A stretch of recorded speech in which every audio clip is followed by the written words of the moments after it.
The term enterprise implies that the application will be scalable, available, reliable, secure, transactional and distributed.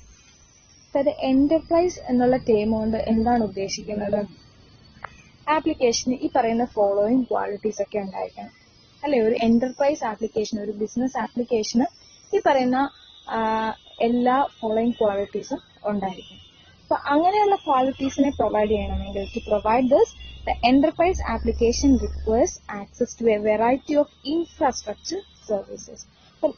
മുമ്പ് പറഞ്ഞ ഈ ക്വാളിറ്റീസിനെയൊക്കെ provide ചെയ്യണമെങ്കിൽ, ട്രാൻസാക്ഷനിലാണെങ്കിൽ reliability provide ചെയ്യണമെങ്കിൽ, security enforce ചെയ്യണമെങ്കിൽ, അപ്പം ഇതൊക്കെ പ്രൊവൈഡ് ചെയ്യണമെങ്കിൽ നമ്മുടെ എന്റർപ്രൈസ് ആപ്ലിക്കേഷൻ ചില ഇൻഫ്രാസ്ട്രക്ചർ സർവീസുകളെ ഹാൻഡിൽ ചെയ്യേണ്ടതായിട്ടുണ്ട്, ഇൻഫ്രാസ്ട്രക്ചർ സർവീസുകളെ ആക്സസ് ചെയ്യേണ്ടതായിട്ടുണ്ട്. എന്താണ് ഇൻഫ്രാസ്ട്രക്ചർ സർവീസസ് എന്ന് പറഞ്ഞു കഴിഞ്ഞാൽ ഈ ക്വാളിറ്റീസിനെയൊക്കെ പ്രൊവൈഡ് ചെയ്യുന്ന സർവീസസ്, അതായത് distributed communication services, directory naming and directory services, transaction services, then resource sharing services, data access services, ഇങ്ങനെയുള്ള സർവീസസ്, ഈ സർവീസസിനെയാണ് നമ്മൾ ഇൻഫ്രാസ്ട്രക്ചർ സർവീസസ് എന്ന് പറയുന്നത്. അപ്പൊ നമ്മുടെ ആപ്ലിക്കേഷൻ ഒരു എന്റർപ്രൈസ് ആപ്ലിക്കേഷൻ ആണെങ്കിൽ കുറെ ക്വാളിറ്റീസ് ഉണ്ടാവണം.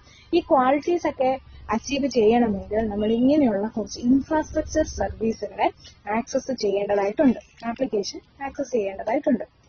അപ്പോൾ ഈ ഇൻഫ്രാസ്ട്രക്ചർ സർവീസിന്റെയൊക്കെ പ്രത്യേകതകൾ എന്താണെന്നറിയോ? ഈ സർവീസസ് ഒക്കെ പലതരം സർവീസസ് ആണല്ലേ. അപ്പൊ ഇതൊക്കെ ഇംപ്ലിമെന്റ് ചെയ്തിരിക്കുന്നത് പല പല ടെക്നോളജീസ് ഉപയോഗിച്ച് പല പല പ്ലാറ്റ്ഫോംസിലായിരിക്കും. അപ്പൊ പല പല പ്ലാറ്റ്ഫോംസിൽ പല പല ടെക്നോളജീസ് ഉപയോഗിച്ച് ബിൽഡ് ചെയ്തിരിക്കുന്ന ഇൻഫ്രാസ്ട്രക്ചർ സർവീസസ് ആണ് ഈ പറയുന്നതൊക്കെ. അപ്പൊ അതിനെയാണ് നമ്മുടെ ആപ്ലിക്കേഷൻ ആക്സസ് ചെയ്യുന്നത്.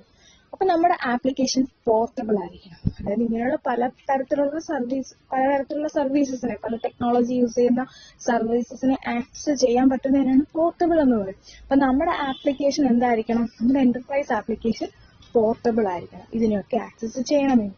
അങ്ങനെ പോർട്ടബിൾ ആയിട്ടുള്ള ഒരു ആപ്ലിക്കേഷൻ ബിൽഡ് ചെയ്യാന്ന് പറയുന്നതിന് അപ്പൊ അതിൻ്റെതായ രീതിയിലുള്ള സിസ്റ്റം ലെവൽ പ്രോഗ്രാമർ ചെയ്യേണ്ടതായിട്ട് വരും. അപ്പൊ അത് വളരെ ഡിഫിക്കൽട്ട് ആയിട്ടുള്ള കാര്യമാണ്.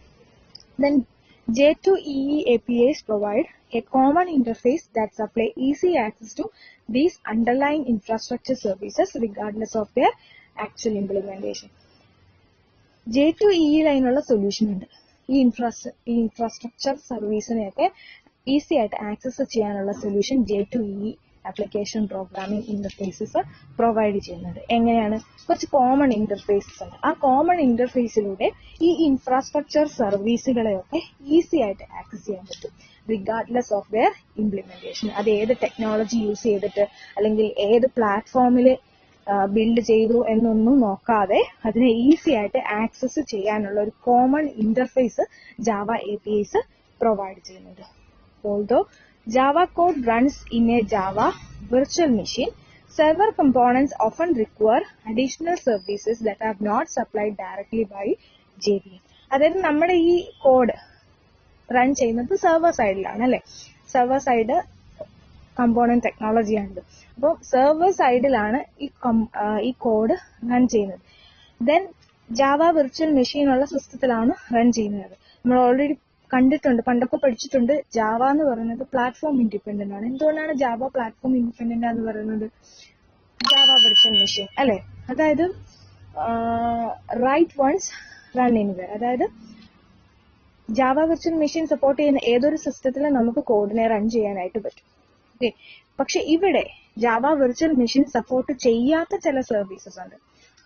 ആ services like database access, transaction support, security, caching, concurrency management, ഇങ്ങനെയുള്ള ചില സർവീസുകളെ JVM സപ്പോർട്ട് ചെയ്യില്ല. അപ്പൊ ആ സർവീസസിനെ എങ്ങനെയാണ് നമ്മൾ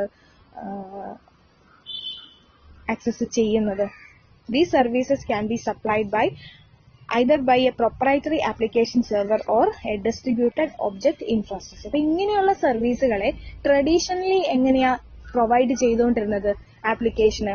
യൂസിങ് എ പ്രൊപ്പറൈറ്ററി സെർവർ, ഒരു പ്രൊപ്പറൈറ്ററി സെർവർ ഉപയോഗിച്ചോ അല്ലെങ്കിൽ ഒരു ഡിസ്ട്രിബ്യൂട്ടഡ് ഇൻഫ്രാസ്ട്രക്ചർ ഉപയോഗിച്ചോ ആണ് ഇങ്ങനെയുള്ള സർവീസിനെ ട്രഡീഷണലി പ്രൊവൈഡ് ചെയ്തുകൊണ്ടിരുന്നത്, ആപ്ലിക്കേഷൻ പ്രൊവൈഡ് ചെയ്തുകൊണ്ടിരുന്നത്. ഒന്നുകൂടെ പറയാം.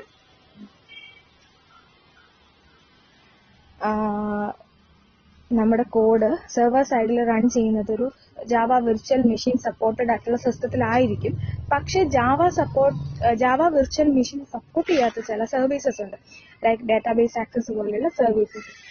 അതിനെയൊക്കെ പ്രൊവൈഡ് ചെയ്യണമെങ്കിൽ ഒരു പ്രൊപ്രൈറ്ററി ആപ്ലിക്കേഷൻ സെർവർ യൂസ് ചെയ്യേണ്ടതായിട്ട് വന്നു ട്രഡീഷണലി, അല്ലെങ്കിൽ ഒരു ഡിസ്ട്രിബ്യൂട്ടഡ് ഇൻഫ്രാസ്ട്രക്ചറിനെ യൂസ് ചെയ്യേണ്ടതായിട്ട് വന്നു, ഒരു ഒബ്ജക്റ്റ് ഇൻഫ്രാസ്ട്രക്ചറിനെ യൂസ് ചെയ്യേണ്ടതായിട്ട് വന്നു.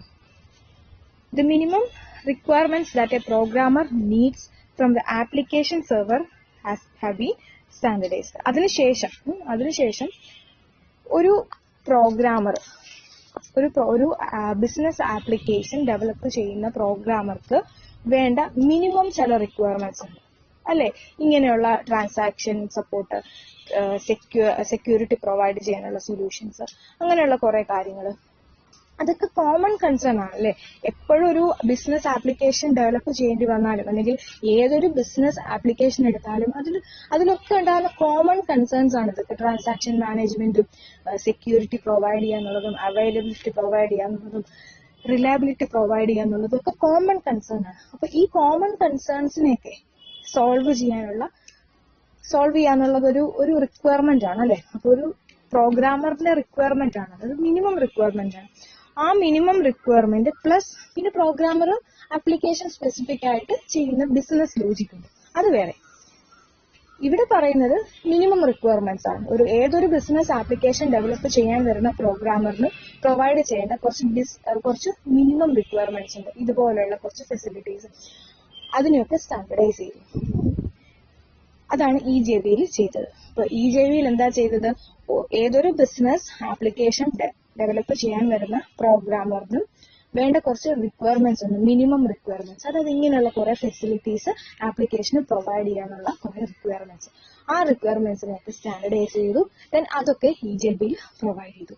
ദെൻ പ്രോഗ്രാമർ എന്താ ചെയ്യേണ്ടത്? പ്രോഗ്രാമർ ഇതൊന്നും നോക്കേണ്ട കാര്യമില്ല, അതിനെക്കുറിച്ചൊന്നും ബോധർ ചെയ്യേണ്ട കാര്യമില്ല. പ്രോഗ്രാമറിന് ആ ആപ്ലിക്കേഷൻ സ്പെസിഫിക് ഏത് ആപ്ലിക്കേഷനാണോ, ഏത് ബിസിനസ് ആപ്ലിക്കേഷനാണോ ചെയ്തത്, ചിലപ്പോൾ ബാങ്കിങ് ആയിരിക്കും, അല്ലെങ്കിൽ വേറെ എന്തെങ്കിലും ടൈപ്പ് ഓഫ് ബിസിനസ് ആയിരിക്കും, ഏതാണെങ്കിലും ആ ബിസിനസ് സ്പെസിഫിക് ആയിട്ടുള്ള ബിസിനസ് ലോജിക്കിൽ മാത്രം. ബിസിനസ് ലോജിക് എന്ന് പറഞ്ഞാൽ എന്താണ്? ആ ആപ്ലിക്കേഷൻ എന്താണോ ചെയ്യുന്നത് അല്ലെ, ആപ്ലിക്കേഷൻ എന്താണോ കസ്റ്റമർക്ക് പ്രൊവൈഡ് ചെയ്യുന്നത് അതിനുള്ള കോഡിനെയാണ് നമ്മൾ ബിസിനസ് ലോജിക് എന്ന് പറയുന്നത്. ആ ബിസിനസ് ലോജിക്കിൽ മാത്രം പ്രോഗ്രാമർ ശ്രദ്ധ കൊടുത്താൽ മതി. ബാക്കിയുള്ള ഇങ്ങനെയുള്ള റിക്വയർമെന്റ്സ്, ബേസിക്കലി ഒരു ബിസിനസ് ആപ്ലിക്കേഷൻ പ്രൊവൈഡ് ചെയ്യേണ്ട സെക്യൂരിറ്റി, ട്രാൻസാക്ഷൻ മാനേജ്മെന്റ് പോലെയുള്ള കാര്യങ്ങളിലൊന്നും പ്രോഗ്രാമർക്ക് കൂടുതൽ ശ്രദ്ധ കൊടുക്കേണ്ടതായിട്ട് വരുന്നില്ല. അതൊക്കെ ഓട്ടോമാറ്റിക്കലി സെർവർ തന്നെ പ്രൊവൈഡ് ചെയ്യും. ഇതാണ് EJBയുടെ പ്രത്യേകത.